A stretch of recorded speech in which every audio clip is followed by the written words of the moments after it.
In a tall apartment building in New York, a young girl named Aurora is terrified to go to sleep because she believes a monster is hiding under her bed. When Aurora screams, her parents rush into her room. She desperately warns them not to touch the floor, insisting that if they do, the monster will eat them. Her parents reassure her that there is nothing in her room and eventually leave. Unable to sleep, Aurora decides to sleep outside her bedroom. She cautiously peeks back inside and spots a bunny made out of dust.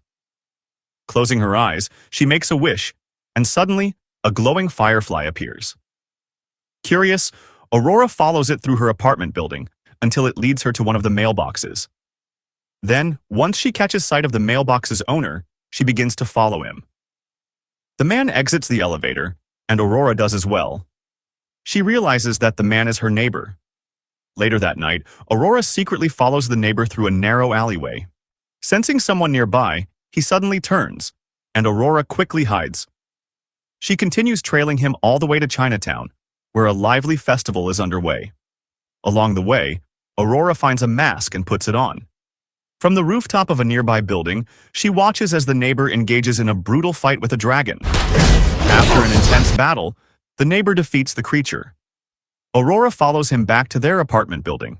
After the neighbor enters his apartment, Aurora returns to her own, where her parents scold her for leaving without permission. The neighbor quietly watches the confrontation from his doorstep. Minutes later, Aurora's parents try to calm her, once again assuring her that there is no monster in her bedroom. Her mother gently tells her to stop sucking her thumb. Then they say goodnight to Aurora. But Aurora responds by saying, "Goodbye, Mom and Dad." Soon after they leave, Aurora hears a creaking sound beneath the floorboards, followed by her parents' screams. The next morning, Aurora wakes up to a silent apartment. Careful not to touch the floor, she uses an ottoman to move across the floors while calling out for her parents. There is no response. Night eventually falls, and Aurora returns to her bedroom, again using the ottoman to avoid the floor. She jumps onto a shelf, but a grape falls to the floor. She manages to climb onto her bed, only to accidentally drop her shoe. A low growl echoes from beneath the floorboards. Horrified, Aurora watches as the creature grabs the grape, then violently spits it out, smashing a lamp. She throws her blanket over the opening, but it is quickly sucked inside. The creature then shakes her bed violently, throwing it from side to side and trapping her. Suddenly, it stops and retreats. Aurora wakes up the next morning believing it was all a nightmare, until she notices the broken lamp. Later, Aurora goes to church. As people pass around the donation plate, she waits until it reaches her. Then she grabs it and runs back toward her apartment. An hour later, the neighbor checks his mailbox and finds several letters. One of them is signed by someone named A.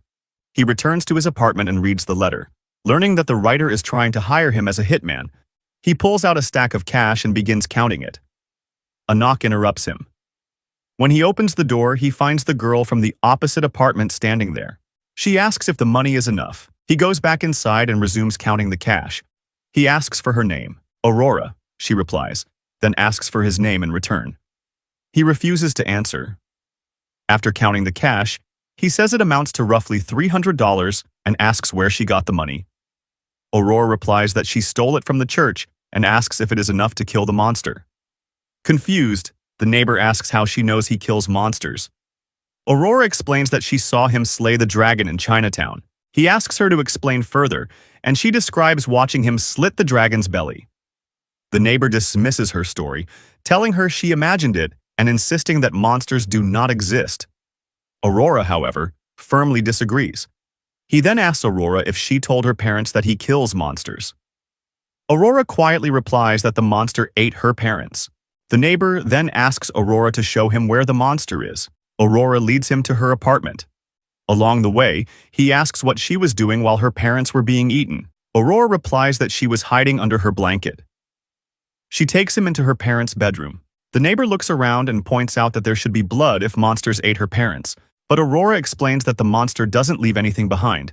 It eats people whole. As he continues looking around, the neighbor notices a bullet casing on the floor and pockets it. Then, seeing the long claw marks etched across the furniture, the neighbor remains doubtful and asks Aurora how her parents could have died so violently without anyone hearing them.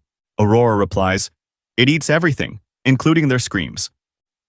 He suggests that she should go to the police, but Aurora says she doesn't know how to explain her situation to them. With a weary sigh, the neighbor tells her that he never killed any monsters, or anyone. He asks why a monster would want to kill her family in the first place. Because they walked on the floor, Aurora answers. Calmly, the neighbor tells her that the monsters he knows do not kill people simply for walking on the floor. She nods, explaining that the monster ate all her previous families. He asks where the monster came from. I wished for it, Aurora says, on a shooting star, just like I wished for you to kill it. Curious, the neighbor asks her why she would wish for her parents to be eaten by a monster. Aurora explains that her birth parents were not kind to her, though she later regretted wishing them gone. The neighbor asks if all of her parents were unkind. Aurora replies, some of them were.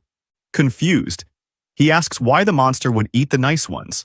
Aurora explains that the monster is trying to eat her because she is wicked and does not deserve a family. The neighbor gently reassures her. He tells her he has seen truly wicked people, and she is not one of them. He then asks where the monster is now. Aurora looks around and explains that the monster sleeps under her bed during the day and only comes out at night. She begs him to help her. When he asks if she ever wished for the monster to go away, Aurora says she did, but it didn't work. The neighbor then asks where she would go if the monster were killed, and whether anyone would miss her if she disappeared. Aurora answers no, explaining that everyone who might have cared for her was eaten. She then asks him whether anyone would miss him if he were gone. The neighbor remains silent. Aurora softly adds that she would miss him. That evening, the neighbor meets Laverne at a restaurant, carrying 2 suitcases. He explains that one contains the body of an assassin, and the other holds the little girl. Laverne assumes that the assassin killed the girl and that the neighbor killed the assassin. The neighbor nods. Laverne tells him she sent 2 assassins, but the neighbor replies that he only encountered one who tried to attack him. Laverne insists she did not send them to kill him, and asks if he did anything to provoke them. He admits he may have thrown a first punch. Laverne nods, saying she was only trying to help him by eliminating the witness. He thanks her. Laverne then reveals that she looked into Aurora's parents and discovered they were foster parents, something the neighbor already knew. He asks about Aurora's biological parents. Laverne explains that they abandoned her when she was young and urges him to see the pattern, suggesting that Aurora herself is the monster. She also warns him to be careful, since the men he took down in Chinatown were part of a Chinese syndicate, and now they want revenge. At that moment, Aurora approaches the neighbor. He scolds her for leaving the apartment. Aurora tells him she didn't think he was going to come back. Laverne invites Aurora to sit beside her, but Aurora chooses to sit next to the neighbor instead. She asks him, "You were going to leave me, weren't you?" He replies that he never promised to stay. Aurora points out that she hired him and he took her money. Laverne cuts in sharply, telling Aurora that in some cultures children are not considered people and ordering her to be quiet. Then she tells the neighbor that it's probably his unresolved childhood trauma, causing him to play savior to this little girl. Laverne looks at Aurora and asks what she meant by hiring him. The neighbor steps in, explaining that Aurora hired him to kill the monster under her bed and that her biological parents were eaten by it as well. Laverne dismisses the story as nonsense. Aurora insists that the girl who crawled in through her window was eaten too. The neighbor clarifies that it was the second assassin. Laverne warns Aurora that if she wants to live, she should leave this place immediately, or she will be killed. Later, the neighbor takes Aurora to a restaurant in Chinatown. From a distance, a man watches them closely.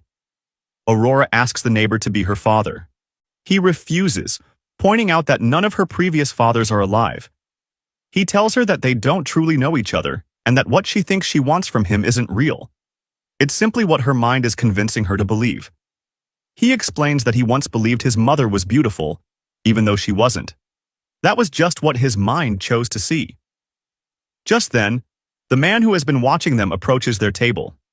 He asks the neighbor if the girl is his daughter. The neighbor answers no at the same moment Aurora says yes. The man calmly warns the neighbor that even if she has a daughter, it will not change what is about to happen.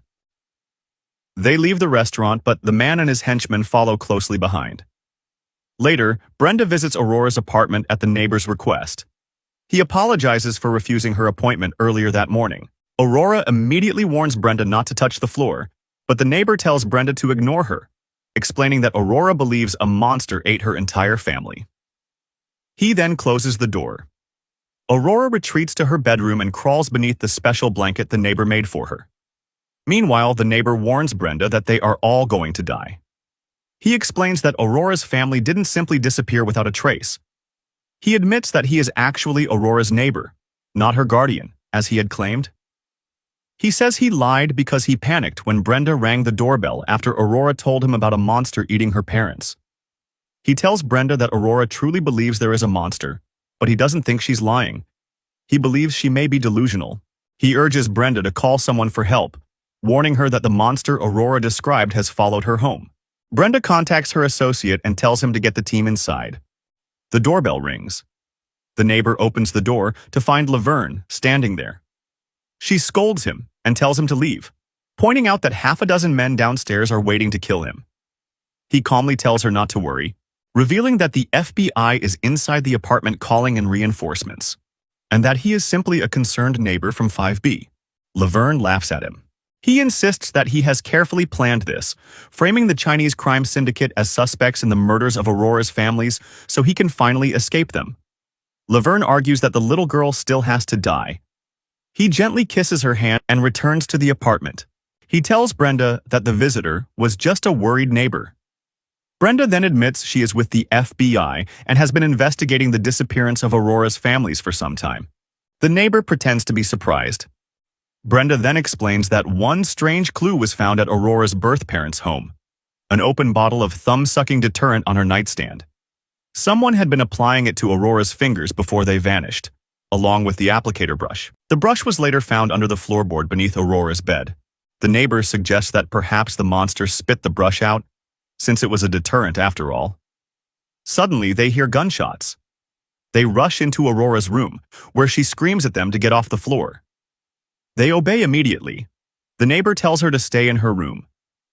They move toward the front door as armed members of the Chinese gang burst in, firing wildly. Brenda is hit and collapses. The neighbor drags her to safety. He realizes that Brenda's gun has run out of bullets, so he searches her for a spare magazine and is shocked to discover that she is still alive. Outside, the men push further into the apartment. In the bathroom, the neighbor hears a deep growl beneath the floor. He steps off the floor and urgently tells Brenda to do the same. As the gang members approach Aurora's bedroom, they are confronted by the monster itself. The men open fire in panic. Amid the chaos, the neighbor rummages through a drawer and finds the thumb-sucking deterrent, quickly pocketing it. Moments later, one of the attackers is violently thrown into the bathroom. Brenda finishes him off. The remaining men, now fully aware of the monster, try to avoid touching the floor by clinging to the walls. Despite this, one of them drops his weapon and tries to retrieve it, only to be instantly dragged beneath the floor and eaten. Back in the bathroom, the neighbor and Brenda shove the dead body out into the hallway, where it is immediately consumed by the monster. At that moment, FBI agents storm the apartment and order everyone to get down on the floor. The survivors desperately explain that they can't, but the agents refuse to listen. As the FBI moves toward the bathroom, Brenda identifies the neighbor as the concerned neighbor. Minutes later, the agents step back into the hallway. Brenda urgently warns them to get off the floor, insisting that something is inside it. Then one by one, they are all devoured. Amid the chaos, the neighbor manages to survive and calls out to Aurora, telling her to get ready, because they are going to escape through the fire escape. But before he can reach her bed, the monster pulls him under the floor. The next morning, Aurora wakes up to find the neighbor crawling back out of the floorboards, saved by the thumb-sucking deterrent. At that moment, Laverne enters the apartment, intending to kill Aurora. The neighbor urgently tells her, "Mom, get off the floor." Laverne snaps at him, furious, telling him not to call her that. Moments later, she too is dragged under and eaten by the monster. The neighbor and Aurora prepare to leave, but the monster blocks their path. It becomes clear that the creature never truly wanted to eat Aurora. The neighbor realizes the truth and tells her that the monster belongs to her. She wished for it, and now she must live with it. Aurora nods in understanding.